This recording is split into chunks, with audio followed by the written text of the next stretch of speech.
Vous pensez prendre soin de vous. Vous vous asseyez dans votre cuisine, peut-être tôt le matin ou juste avant le coucher. Vous versez une tasse chaude de thé, quelque chose de doux comme la camomille ou la menthe, ou peut-être buvez-vous un verre de lait, parce que quelqu'un vous a dit un jour que cela tapisse l'estomac. Cela semble apaisant, familier. Vous croyez que c'est le genre de choses qui apporte un soulagement, qui facilite votre digestion, vous aide à dormir. Mais que diriez-vous si je vous disais que cette habitude, ce rituel apaisant auquel vous faites confiance, met silencieusement votre corps en feu de l'intérieur? Parce que ce que personne ne vous a averti, c'est que certaines des boissons que les gens croient guérissantes aggravent en fait votre reflux. Et pas qu'un peu. Elles déclenchent une réaction profonde dans votre système digestif qui invite l'acide à remonter exactement quand il ne le devrait pas. Ces boissons ne calment pas votre estomac. Elles détendent quelque chose à l'intérieur de vous qui n'est pas censé se détendre. Un petit mais puissant muscle appelé le sphincter œsophagien inférieur. Son travail est de garder le contenu de votre estomac là où il appartient. Mais quand il s'affaiblit ou s'ouvre trop souvent, l'acide s'échappe. Il remonte dans votre gorge. Et une fois qu'il le fait, il ne fait pas que brûler. Il endommage. Il cicatrise. Il réduit au silence votre capacité à dormir, parler et même respirer confortablement. Vous ne le sentez pas tout de suite. C'est ce qui le rend si dangereux. Ce thé à la menthe chaud, ce verre de lait, il ne crie pas le danger. Il ne cause pas de douleur instantanément. Mais petit à petit, il défend vos défenses. Et ces dommages silencieux commencent à s'accumuler, nuit après nuit. Vous ne vous sentez pas mieux. Vous êtes trompé par l'illusion du confort. Et pendant que vous fermez les yeux en pensant avoir fait un choix doux, votre œsophage est sous attaque. Ceci est particulièrement vrai pour les adultes âgés. Peut-être êtes-vous dans la soixantaine, la soixante-dizaine, peut-être au-delà. Votre corps change. Vous digérez plus lentement. Votre estomac devient plus sensible et vos habitudes deviennent plus profondément enracinées. Boire quelque chose de chaud avant le coucher peut être quelque chose que vous faites depuis des décennies. Peut-être cela vous aide-t-il à vous sentir en sécurité. Peut-être est-ce quelque chose que vos parents faisaient. Mais quand le reflux entre en scène, les règles changent. Le corps dans lequel vous vivez n'est plus le même. Ce qui aidait autrefois nuit maintenant. Et le pire, personne ne vous l'a dit. Ils ont continué à dire des choses comme boire du lait pour les brûlures d'estomac ou le thé aux herbes est bon pour la digestion. Et vous l'avez cru parce que vous vouliez le croire. Mais la croyance n'empêche pas l'acide de remonter. Elle ne protège pas votre gorge quand cette brûlure rampe au milieu de la nuit. Parlons du lait. Il semble crémeux, il semble apaisant. Mais la graisse dans le lait, même faible en gras, peut déclencher exactement le muscle à se détendre qui devrait rester fermé. Et ce n'est pas tout. Quand vous vous allongez peu après l'avoir bu, la gravité cesse de travailler en votre faveur. Le contenu de votre estomac n'est plus poussé vers le bas. Il flotte, il bouillonne, il trouve son chemin vers le haut. Ce confort crémeux sur lequel vous comptiez est maintenant une bombe à retardement dans votre poitrine. Et les thés aux herbes? Ils ont une réputation d'être doux, guérissants, sûrs. Mais beaucoup d'entre eux, surtout ceux à base de menthe comme la menthe poivrée et la menthe verte, sont connus pour détendre le sphincter œsophagien, exactement ce que les personnes avec reflux devraient éviter. Vous ne sirotez pas la sécurité, vous sirotez le sabotage. Vous remettez le contrôle de votre digestion à un muscle qui lutte déjà, et le résultat n'est pas toujours évident. Parfois, c'est juste une toux qui ne disparaît pas, une boule dans la gorge que vous ne pouvez pas dégager, une voix rauque, un goût amer, une nuit agitée où vous vous réveillez en vous étouffant avec de l'acide. Cela ne commence pas toujours par le feu. Parfois, cela commence par le silence. Et le silence est dangereux.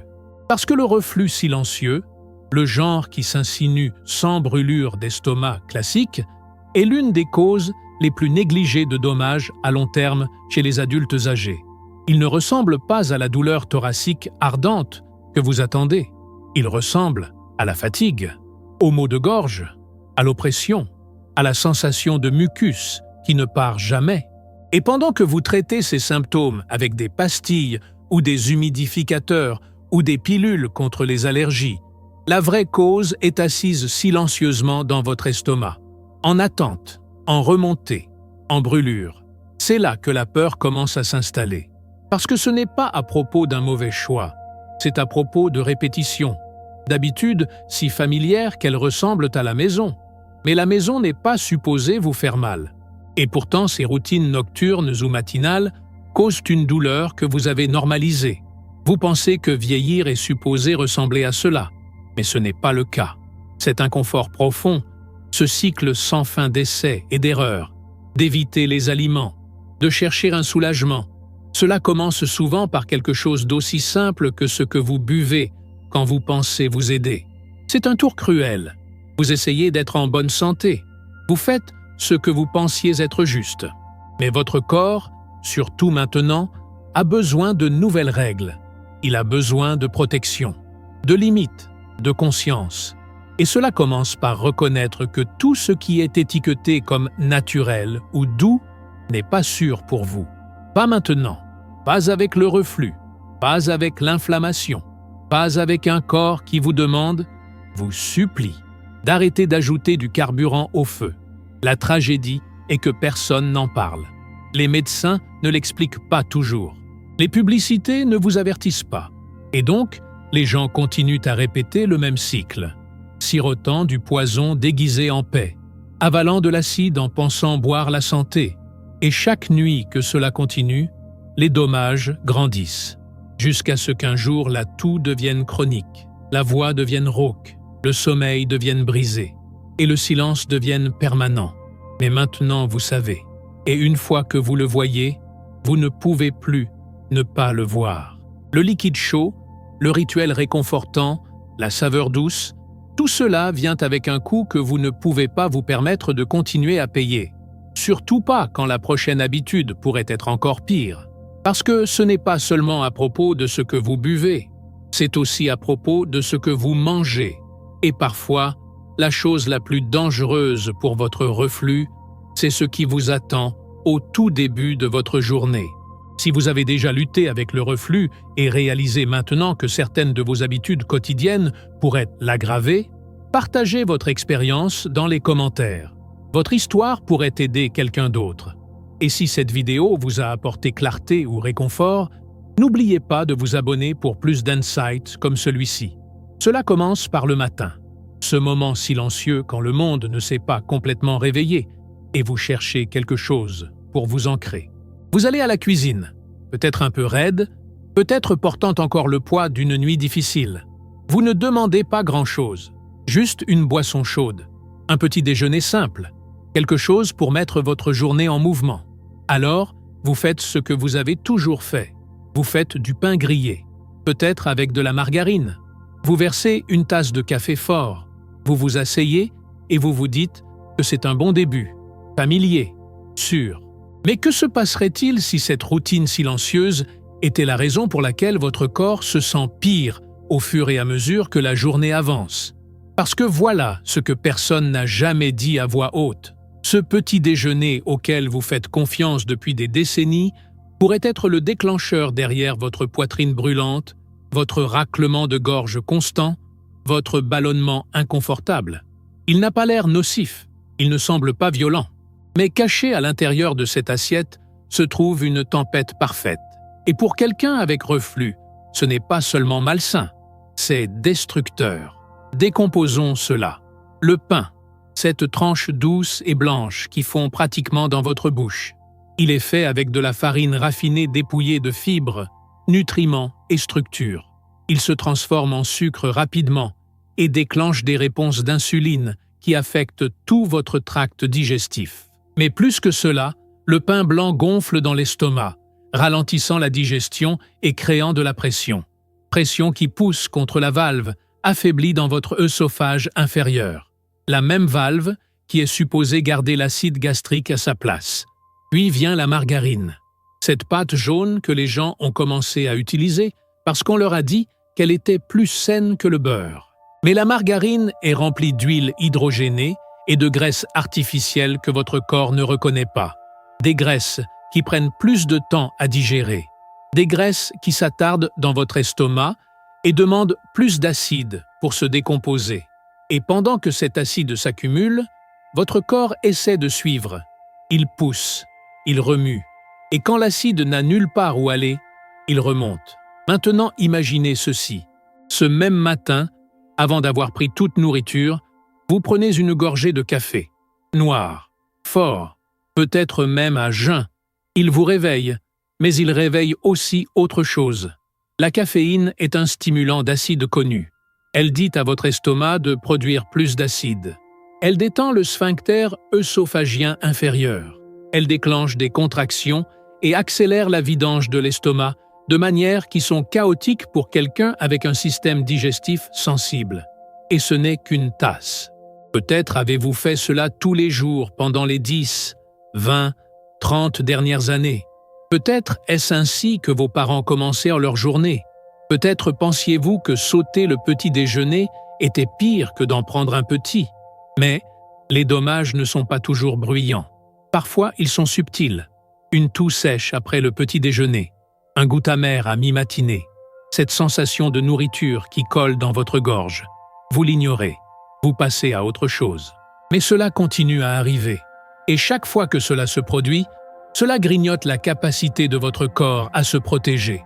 Il y a aussi le timing. Vous pourriez même ne pas avoir faim quand vous mangez. Vous le faites juste parce que vous êtes supposé le faire. Mais quand vous forcez la nourriture dans un estomac qui ne s'est pas complètement réveillé, surtout si vous êtes resté plus de 10 ou 12 heures sans manger, votre système digestif lutte. Vos niveaux d'acide montent en flèche. L'équilibre est rompu. Et au lieu de vous énergiser, ce repas se transforme en un poids qui vous tire vers le bas. Même les petits déjeuners qui ont l'air sains peuvent être trompeurs. Un bol de granola avec des fruits. Un smoothie rempli de fruits acides, comme les oranges, fraises ou ananas. Un verre de jus. Tous semblent être des choix intelligents. Mais ils sont souvent remplis de sucre caché et d'acide qui enflamment l'intestin. Ce jus d'orange frais, c'est une des boissons les plus acides que vous puissiez consommer en premier le matin. Et pour quelqu'un traitant avec le reflux, c'est comme verser de l'acide sur une blessure. Vous n'êtes pas négligent. Vous suivez des routines qui vous ont été transmises. Vous faites confiance à des conseils d'il y a des décennies qui n'ont jamais considéré comment le reflux opère. L'estomac n'a pas besoin d'aide pour devenir plus acide. C'est déjà une centrale d'acide. Ce dont il a besoin, c'est d'équilibre, de temps, de neutralité. Mais le petit déjeuner moderne est une bombe d'acide enveloppée dans une serviette et servie avec un sourire. Le pire est à quel point tout cela est normalisé. Les gens vous diront que l'inconfort le matin fait juste partie du vieillissement, que peut-être c'est juste les nerfs, ou le stress, ou que vous mangez juste trop vite. Et bien sûr, ces choses comptent. Mais ce qui compte vraiment, c'est la chimie de ce qui entre dans votre corps quand il est le plus vulnérable. Vous réveillez votre système digestif en le frappant avec des glucides transformés, des graisses artificielles et de la caféine. Non seulement cela allume un feu, cela enseigne à votre corps à s'attendre à ce feu chaque jour. Cela devient votre nouvelle normalité. Mais la douleur ne devrait jamais être normale. Vous pourriez remarquer que vous vous sentez rassasié trop rapidement, que vous rôtez plus que d'habitude, que vous ne pouvez pas vous allonger après avoir mangé ou vous le sentirez ramper de nouveau. Ce n'est pas le vieillissement, c'est l'inflammation, c'est la pression. C'est votre corps qui supplie pour un changement. Et le premier endroit à regarder n'est pas les pilules dans votre armoire, c'est l'assiette dans vos mains chaque matin. Il y a une meilleure façon de commencer votre journée, une qui ne vous fait pas avoir peur de la nourriture, une qui ne ressemble pas à une punition. Mais cela commence par l'honnêteté, en brisant l'illusion que le petit déjeuner doit être rapide, sucré, gras ou chargé de caféine pour être bon. Vous méritez des matins qui vous guérissent, pas qui vous blessent, et vous pouvez les avoir. Mais d'abord, vous devez arrêter de nourrir le feu avant que le soleil ne soit même complètement levé. Les rituels qui semblent réconfortants peuvent être ceux-là même qui défont votre santé de l'intérieur. Et ce qui est le plus alarmant, c'est combien de temps cela peut passer inaperçu. Parce que votre corps essaiera de s'adapter. Il portera l'inconfort silencieusement, jusqu'à ce qu'un jour, il ne le fasse plus. Jusqu'à ce qu'un jour, il parle à travers la fatigue, à travers la douleur, à travers des symptômes que vous n'avez jamais vus venir. Et d'ici là, vous ne combattrez pas seulement le reflux. Vous combattrez des années d'habitude qui semblaient inoffensives, mais n'étaient jamais destinées à un corps en détresse. Faites-moi savoir dans les commentaires laquelle de ces habitudes vous a le plus surpris. Parfois, juste un petit changement peut faire toute la différence. Et si vous êtes en voyage pour vous sentir mieux, assurez-vous de vous abonner pour que nous puissions le traverser ensemble. À la fin d'une longue journée, votre corps aspire au repos. Vous avez hâte de finalement vous installer, d'échapper au bruit du monde et de donner à votre système une chance de respirer. Le dîner est derrière vous, les lumières sont tamisées, peut-être la télévision est allumée. Vous vous sentez réconforté par la routine. Et comme le sommeil vous appelle, vous vous allongez, espérant une nuit paisible. Mais quelque chose commence à changer. Un poids étrange dans votre poitrine, une oppression soudaine dans votre gorge, un goût aigre qui s'insinue dans votre bouche. Vous essayez de l'ignorer, vous changez de position. Vous vous dites que ce n'est rien, mais au fond, vous savez que c'est le même ennemi qui vous hante depuis des années. Et cette fois, il est revenu plus fort. Ce n'est pas votre imagination, c'est le reflux. Et la nuit est quand il frappe le plus dur. Parce que quand vous vous allongez après avoir mangé, les défenses naturelles de votre corps contre le reflux acide sont affaiblies. La gravité n'aide plus à garder le contenu de votre estomac en place. La nourriture, les acides, les gaz, tout cela repose lourdement à l'intérieur de vous, pressant vers le haut contre la valve qui est supposée rester fermée. Mais cette valve est fatiguée, affaiblie, peut-être par l'âge, peut-être par des années d'inflammation silencieuse. Et quand elle cède, même un peu, cette marée acide remonte, pas parce que vous avez trop mangé, pas parce que vous avez fait quelque chose de mal, mais parce que s'allonger au mauvais moment retourne tout votre système digestif contre vous. Beaucoup de gens ne réalisent pas à quel point les heures nocturnes sont fragiles pour l'intestin. Pendant que vous dormez, votre corps entre dans un état de réparation. Vos organes ralentissent, votre respiration s'adoucit, votre température baisse. Mais la digestion ne s'arrête pas. Si votre estomac est encore plein, il continue à travailler, et l'acide qu'il produit commence à s'accumuler. Sans l'aide de la gravité, cet acide ne reste pas où il devrait. Il rampe, lentement, silencieusement, et avant que vous ne le sachiez, il atteint votre gorge.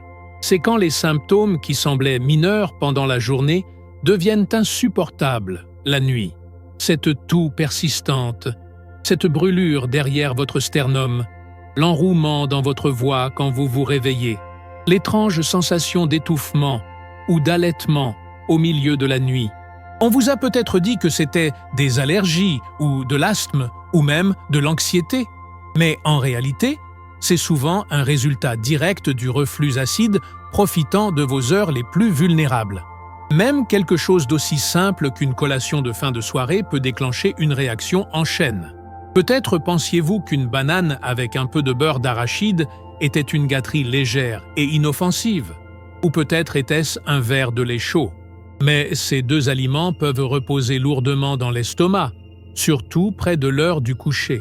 Les bananes peuvent fermenter.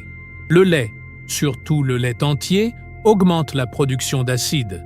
Et si vous mangez dans les 2 heures avant de vous allonger, votre estomac n'a pas eu le temps de faire son travail. Il est encore plein, encore actif, encore acide. Certaines personnes essaient de régler le problème en élevant leurs oreillers, pensant qu'une petite inclinaison aidera. Mais les oreillers réguliers ne lèvent que votre tête. Ils ne font rien pour votre torse. Et cet angle léger peut même empirer le problème, causant à votre corps de se courber et d'augmenter la pression sur votre estomac. Ce dont vous avez réellement besoin, c'est d'une inclinaison complète du haut du corps, quelque chose qui empêche l'acide de refluer. Mais même alors, si vous mangez encore trop près de l'heure du coucher, même la meilleure posture ne vous sauvera pas. Et puis, il y a le reflux silencieux, le genre qui ne vient pas avec des symptômes classiques, comme les brûlures d'estomac ou une gorge brûlante. Il se cache derrière d'autres problèmes. Une toux chronique qu'aucun médicament ne semble réparer. Un raclement de gorge constant qui ne soulage jamais complètement. Se réveiller avec une bouche sèche ou une gorge douloureuse, même si vous n'avez pas beaucoup parlé la veille. Se sentir essoufflé en s'allongeant, comme si vos poumons travaillaient plus dur qu'ils ne le devraient. Ce sont tous des signes que votre reflux n'est pas seulement présent, il est actif pendant que vous dormez. La partie la plus effrayante est combien de temps cela peut passer inaperçu. Les gens vivent pendant des années en pensant que leurs problèmes de sommeil sont psychologiques, que leur mal de gorge vient de trop parler, que leur voix change à cause de l'âge. Mais derrière tout cela, le reflux travaille en silence. Il ne fait pas de bruit. Il ne brûle pas toujours, mais il érode, jour après jour, nuit après nuit, jusqu'à ce qu'un jour, votre œsophage soit enflammé, vos cordes vocales soient endommagées, votre sommeil soit brisé irréparablement, et vous vous demandez quand tout a commencé. Vos habitudes nocturnes comptent plus que vous ne pensez, pas seulement ce que vous mangez, mais quand vous mangez, comment vous vous allongez, ce que vous buvez. Même la fermeté de vos vêtements peut impacter la pression sur votre système digestif. Si vous allez au lit en portant quelque chose qui serre votre abdomen, vous augmentez les chances que l'acide pousse vers le haut. Si vous dormez à plat sur le dos ou sur le côté droit, vous facilitez le voyage de l'acide. Le côté gauche est le plus sûr, le plus neutre, la position qui soutient le flux naturel de votre corps et la gravité. Il pourrait sembler accablant de changer ses habitudes, surtout si elles font partie de votre routine depuis des années. Vous pourriez vous demander si cela en vaut vraiment la peine. Mais alors, vous vous souvenez de cette nuit où vous vous êtes réveillé en vous étouffant, cette sensation de brûlure qui a pris des heures à disparaître, cet épuisement qu'aucune quantité de sommeil ne pouvait réparer. Ce n'est pas seulement à propos d'éviter l'inconfort, c'est à propos de protéger vos organes, préserver votre qualité de vie, permettre à votre corps de guérir quand il est censé se reposer. Imaginez ce que ce serait de se réveiller rafraîchi, de respirer profondément sans irritation, de parler sans ce bord rauque dans votre voix. Ce n'est pas juste un rêve, c'est une possibilité, mais seulement si vous commencez à voir votre routine du soir pour ce qu'elle est vraiment. Pas un rituel inoffensif, mais une fenêtre critique, un choix, une chance d'aider votre corps ou de lui nuire. Parce que quand vous allez dormir, tout dans votre corps devrait se diriger vers la récupération. Votre cœur, votre cerveau, votre intestin. Mais le reflux ne se repose pas quand vous le faites. Et si vous continuez à le nourrir avec les mauvais choix, nuit après nuit, il finira par prendre plus que juste votre sommeil.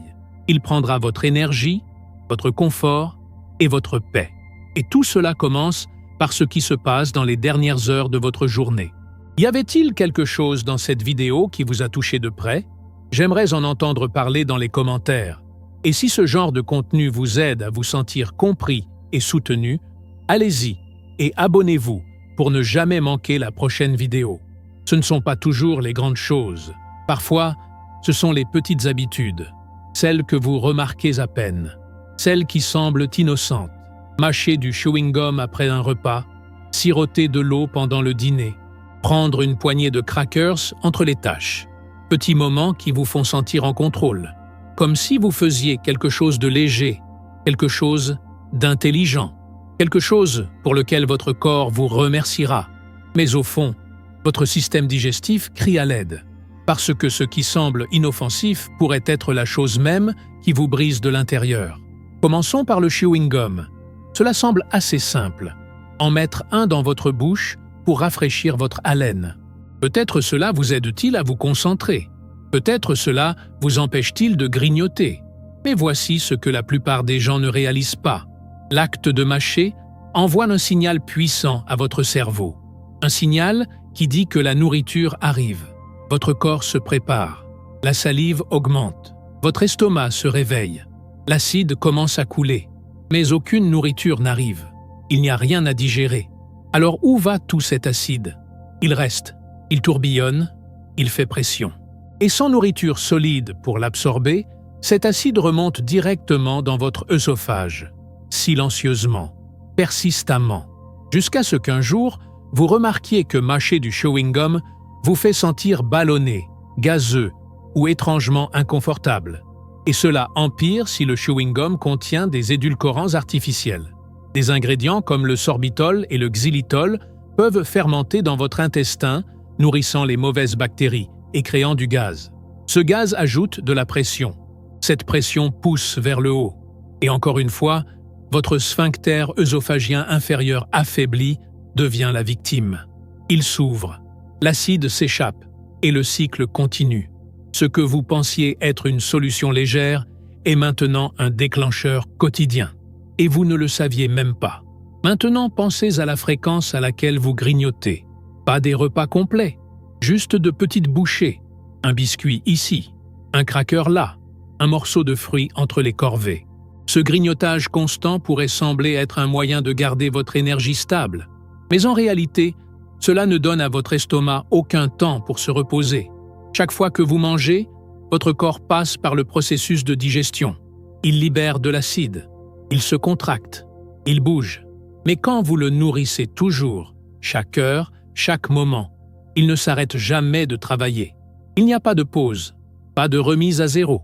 Et éventuellement, cela mène à une surcharge d'acide. Votre estomac devient une machine qui ne s'éteint jamais. Il surproduit, il surréagit. Et quand cette pression n'a pas d'issue, elle pousse vers le haut, encore et encore. Cela crée aussi une condition où la nourriture commence à fermenter à l'intérieur de votre intestin, surtout si votre dernier repas n'a pas été complètement digéré encore. Cette fermentation mène au gaz. Ce gaz pousse sur l'estomac. Et encore une fois, la valve entre votre estomac et œsophage s'ouvre sous pression. Vous ne le sentez pas immédiatement. Peut-être juste un petit rot, une oppression dans votre poitrine, un petit hoquet. Mais avec le temps, cela devient quelque chose de plus grand, quelque chose de chronique, quelque chose de douloureux. Maintenant, parlons de l'eau. Cela semble ridicule, n'est-ce pas? Comment l'eau pourrait-elle vous faire mal? L'eau n'est-elle pas la vie? N'est-elle pas guérissante? Oui, mais pas pendant les repas. Boire de grandes quantités d'eau ou d'autres liquides en mangeant dilue vos enzymes digestives. Cela signifie que votre nourriture ne se décompose pas correctement. Elle reste plus longtemps, elle fermente, elle crée de la pression. Et le ballonnement qui suit n'est pas seulement inconfortable, il est acide. Il presse contre vos parois d'estomac, rendant plus facile pour l'acide de remonter. Même les repas sains peuvent causer du reflux s'ils sont noyés dans du liquide. Soupe avec jus, pâtes avec soda, salade avec thé glacé. Tous peuvent se transformer en cocktail acide quand votre estomac est submergé de liquide et nourriture en même temps. La solution n'est pas d'arrêter de boire de l'eau, c'est de mieux la programmer. Sirotez lentement tout au long de la journée. Gardez votre corps hydraté avant et après les repas, pas pendant. Laissez votre estomac faire son travail sans être inondé. Et donnez-lui l'espace pour digérer correctement sans être surchargé par la mastication, le grignotage et les gorgées constants. Même les vêtements que vous portez peuvent avoir un effet. Ceinture serrée, ceinture qui s'enfonce dans votre estomac, sous-vêtements modelants qui compressent votre tronc. Ils pourraient vous faire paraître plus mince, mais ils augmentent aussi la pression abdominale. Cette pression pousse tout vers le haut, y compris l'acide. Et si votre sphincter est déjà faible ou enflammé, il n'en faudra pas beaucoup pour l'ouvrir. Une grande respiration, une forte toux, un étirement après le déjeuner. C'est tout ce qu'il faut pour que le reflux remonte, lentement, silencieusement. Et encore une fois, vous vous retrouvez à vous demander pourquoi votre poitrine se sent serrée, votre respiration se sent courte et votre estomac se sent lourd. Vous n'avez pas besoin de vivre comme cela. Vous n'avez pas besoin d'accepter l'inconfort quotidien comme votre nouvelle normalité. Le reflux n'est pas seulement à propos de ce que vous mangez, c'est à propos de comment vous vivez.